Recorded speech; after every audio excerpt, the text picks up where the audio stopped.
अस्सलाम वालेकुम dear students. वालेकुम सलाम।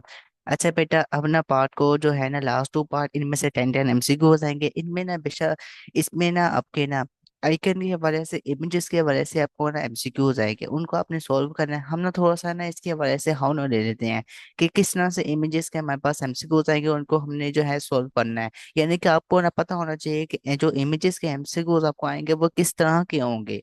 ठीक है। वो हम देखेंगे problem solving and visual communication.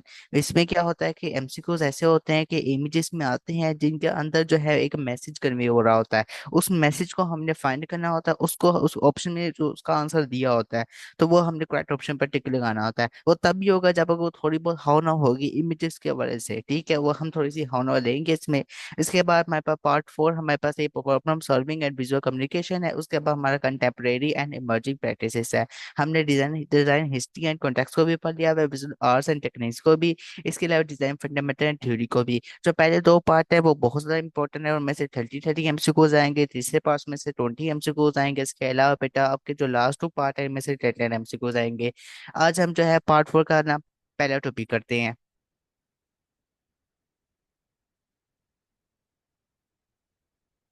पहले टॉपिक का नेम बेटा है हमारे पास है नॉन वर्बल रीजनिंग। ठीक हो गया। Problem solving through diagrams and pictures that offer visual quiz. ठीक है, हम इसको जरा डिटेल में देखते हैं। बेटा ये क्लास नस्ट यूनिवर्सिटी में डिजाइन एप्टीट्यूड के हवाले से ये टेस्ट है, जिसमें आपके 100 एमसीक्यूज आएंगे। ठीक है, जिसमें हमारे पास तीन पांच पार्ट है, जिसमें से पहले दो पार्ट में से 30 एमसीक्यूज आएंगे, तीसरे पार्ट में से 20, और लास्ट टू पार्ट में से बेटा आपके 10 एमसीक्यूज आएंगे। और ये नस्ट यूनिवर्सिटी के आर्किटेक्चर के डिपार्टमेंट में एडमिशन के लिए एलिजिबल है। इसके अलावा पीआईडी डिपार्टमेंट के लिए, प्रोडक्ट एंड इंडस्ट्रियल डिजाइन। अब क्लियर है? नहीं बेटा, ये सिर्फ और सिर्फ जो है नस्ट यूनिवर्सिटी के लिए है। नेक्स्ट मछली में डिजाइन एप्टीट्यूड का जो है हिस्सा शामिल है, ये हमने लाजमी तौर पर इसको कवर करना है। इसके साथ आपको हर टॉपिक के साथ टेस्ट और वर्कशीट दिए जाते हैं, वो अपने लाजमी तौर पर किया करनी है। अच्छा बेटा, हम इसको थोड़ा सा आगे देख लेते हैं। इसमें क्या होता है कि एक तो स्किल आपकी मैटर कर रही होती है। स्किल क्राइटेरियल का मतलब ये है कि आपको पता होना चाहिए। ठीक है, जैसे कि पैटर्न्स का पता होना चाहिए, पैटर्न्स के बारे में मैंने बताया था, जिसमें रिदम होता है एक। शेप्स का पता होना चाहिए आपको, जो है स्पेशल रीजनिंग का पता होना चाहिए। यानी कि आपको बेटा ये पैटर्न्स का और शेप्स का ये तो इम्पोर्टेंट है इसमें। ठीक होगा, इसी के हवाले से आपको जो एमसीक्यूज है वो मिलेंगे। हम जरा थोड़ा सा कुछ डिटेल में आके देख लेते हैं। आगे हमारे पास की कंसेप्ट कुछ याद रखें। एक तो पैटर्न की रिकॉग्निशन कैसे होगी। जो पैटर्न के हवाले से इमेजेस होंगे उनकी रिकॉग्निशन है क्या इस तरह होगी कि उसको हम इस तरह से आइडेंटिफाई करेंगे। एक तो उसमें रेगुलरिटीज हमें शो हो रही होगी। रेगुलरिटीज से मुराद क्या है? जो आपके रूटीन वाइज रेगुलरिटीज होती हैं आपके डिजाइन में, वो रेगुलरिटी शो कर रही होती है। एक पर्सन अगर जा रहा है, फिर सेकंड पर्सन जा रही है, एक तार लगी हुई है या फिर जो एक लाइन लगी हुई है, वो एक रेगुलरिटीज के जो है ना शो कर रही होती है। ठीक है, पैटर्न में इसके बाद इसमें रेपिटेशंस भी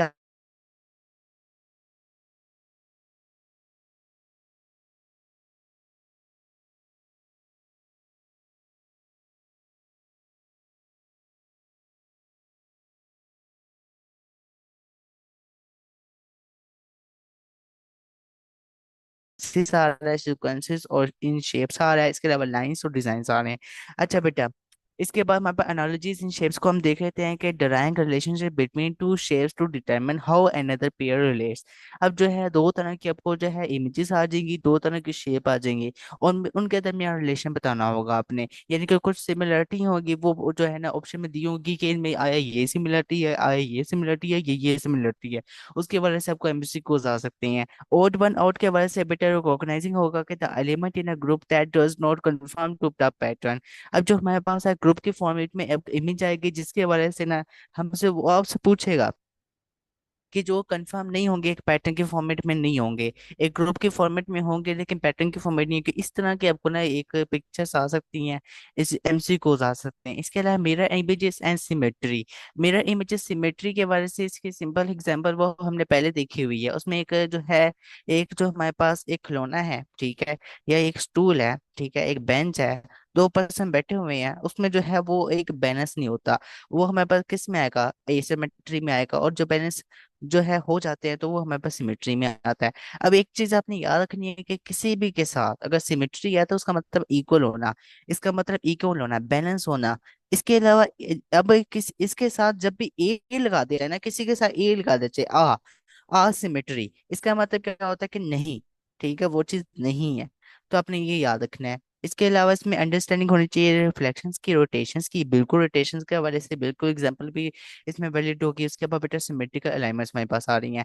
आगे मूव करते हैं, बिल्कुल ये आसान सा टॉपिक है इसमें। इसके अलावा स्पेक्ट्रल हमारे पास रीजनिंग आ रहा है। इसका क्या मतलब है? मूवमेंट। मूवमेंट आपने, हमारे पास ना जो मूवमेंट किस तरह की,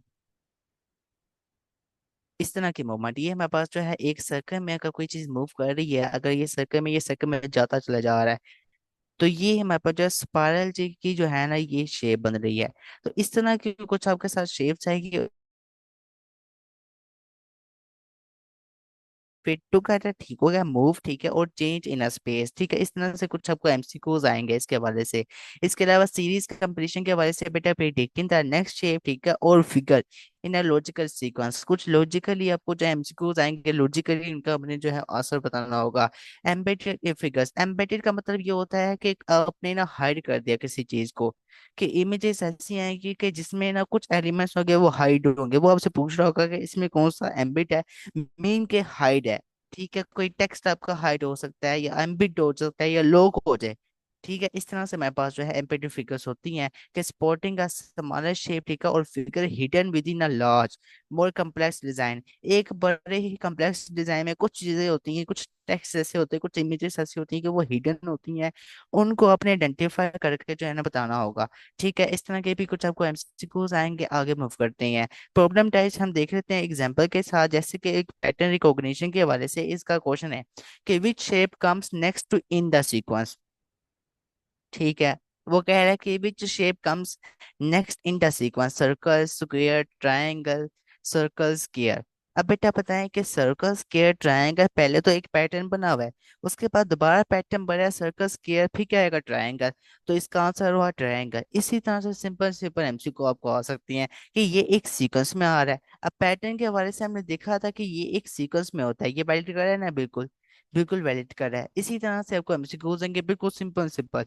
इसके अलावा एनालॉजीज इन शेप्स में हमने पढ़ा है कि circle is to sphere as square is to. तो हमारे पास इसमें देखें कि अगर ये देखा जाए ना, इसकी आप कंप्लीट इसको रीड करें, तो ये क्यूब की फॉर्मेट बन रहा होता है, क्यूब की शेप बन रहा होता है, 2D में ये होता है, ठीक है। अच्छा बेटा ये क्लियर हुआ बेटा, चैट बॉक्स में लाजमी बताया करें, ये आपका कोई भी इश्यू हो तो लाजमी डिस्कस किया करें, कुछ चेंजिंग करनी है वो भी हम कर लेंगे। अच्छा बेटा ये क्लियर है आपको?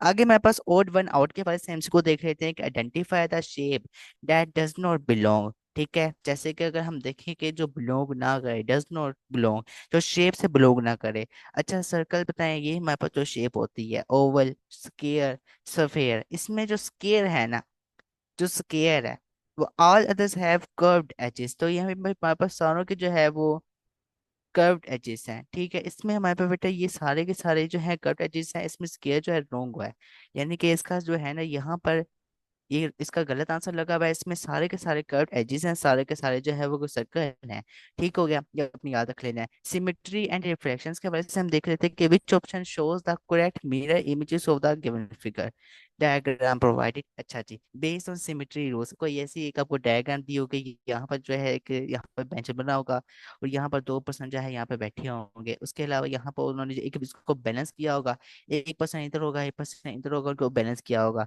ठीक है। ये मैंने पूरा एक आपको बेंच बना दिया, और साथ जो है 2% को बिठा भी दिया इक्वल में, तो ये सिमेट्री जो है रोल प्ले कर रहा है, ठीक हो गया। इसके अलावा सीरीज कंपटीशन के बारे में देख लेते हैं, what comes next in the series, the shape adhering to the logical transformation.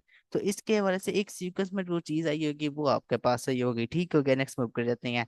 Next मेरे पास एम्बेडेड फिगर्स आ रही है कि एम्बेडेड क्या होता है कि हिडन होना, किसी चीज का हाइड होना, support the triangle hidden in the design, use keen observation to isolate the triangle, यानी कि कोई ऐसी एक अपने खास किस्म के उस इमेज में ऑब्जर्वेशन मारनी है कि आपको जो है ना उसमें अपना जो चीज पूछी हो उसने क्वेश्चन में वो आपको पता लग जाए, ठीक है। इसके अलावा हमारे पास रोटेशंस के बाद, रोटेशन क्या है, यानी कि एक चीज रोटेट कर रही है, कोई पिक्चर है, कोई इमेज है, कोई पर्सन है, वो अगर कोई रोटेट कर रहा है, कुछ भी हो सकता है, तो रोटेशन जो है वो आपकी उसमें शो होगी कि 90 डिग्री में वो रोटेट कर रहा है, 180 डिग्री में कर रहा है, 270 डिग्री में रोटेट कर रहा है, किस डिग्री में रोटेट कर रहा है, ये आपने बताना होगा। जैसे को कई कई एक इमेज बना दी, उसको जो है यहाँ पे बिल्कुल उसको स्ट्रेट कर दिया आप, ठीक है, इस तरह से इसको कर दिया बिल्कुल वर्टिकल में। वो पूछ सकता है कि ये किस एंगल में, 90 डिग्री में, ऑब्वियसली सी बात है, ठीक है। ये ले, अब यहाँ पर आगे मूव कर देते हैं। काउंटिंग फिगर्स में क्या होगा कि जो चीजें काउंट होती जा रही हैं वो पूछेगा। एक इमेज है कि आपको एक पिक्चर है कि जिसमें काफी सारी इमेजेस होंगी, ठीक है, सिमिलरिटी के साथ, इक्वल साइजेस में जो है काफी सारे बॉक्स हो सकते हैं, कुछ भी हो सकता है। वो पूछ सकता है काउंट करके बताएं कितने हैं, और में कुछ हिडन भी होंगे, कुछ हाइड भी होंगे, कुछ काफी स्मॉल काफी लिटिल होंगे। तो उनमें भी आपने बताना होगा काउंटिंग। ये भी आई कैप्चा भी यहाँ पर आपको हो सकता है। आई कैप्चा मीन के आंसर कुछ और होता है और लगा कुछ और देते हैं, दिखने में वो जो है हमें जो है कुछ हो लग रहा होता है, ठीक हो गया।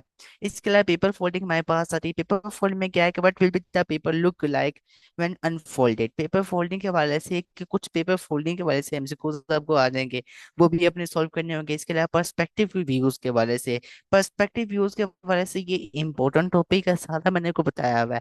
पर्सपेक्टिव व्यू क्या होता है कि अगर हमारे पास एक रूम है ना, एक रूम है, तो उसका जो पूरा इंटरफेस है ना वो हमने शो करवाना होता है डिजाइन के अंदर। अब पर्सपेक्टिव व्यू के बारे से कुछ चीज ऐसी होगी जो वो हाईलाइट कर देगा। वो भी पूछेगा कि इनमें से बताएं कौन सी एक चीज है वो हाईलाइट है। उसका जो ऑप्शन है वो आपसे पूछ सकता है। इस तरह से आपको एमसीक्यूज आ सकते हैं। पर्सपेक्टिव व्यू क्या होता है कि अगर एक पूरा आपका हाउस है, हाउस में एक अदर एक रूम है इनसाइड, उसका जो इंटरफेस शो करवा रहे होते हैं वो पर्सपेक्टिव व्यूज में आता है। तो ये हमारे पास जो इस तरह का भी आपको एमसीक्यू आ सकता है। इसके अलावा बेटा, इसके अलावा 35 एमसीक्यूज आपको दिए जाएंगे 10 टेस्ट के लिए, ठीक है। टेस्ट के लिए आपको 30 इंशाल्लाह आएंगे, और 7 या 30 आपको वर्कशीट के लिए आएंगे। वो काफी सारे इनमें इमेजेस भी होंगी, तो बेटा वो अपने मेक श्योर करने के सारे एमसीक्यूज कर लेने हैं। आज हमारा टॉपिक 1 कंप्लीट हुआ। इनमें से 10 एमसीक्यू आ जाएंगे, काफी आसान टॉपिक है। अगर आपका कोई इशू है तो आप बेटा चैट बॉक्स में आप डिस्कस कर लें।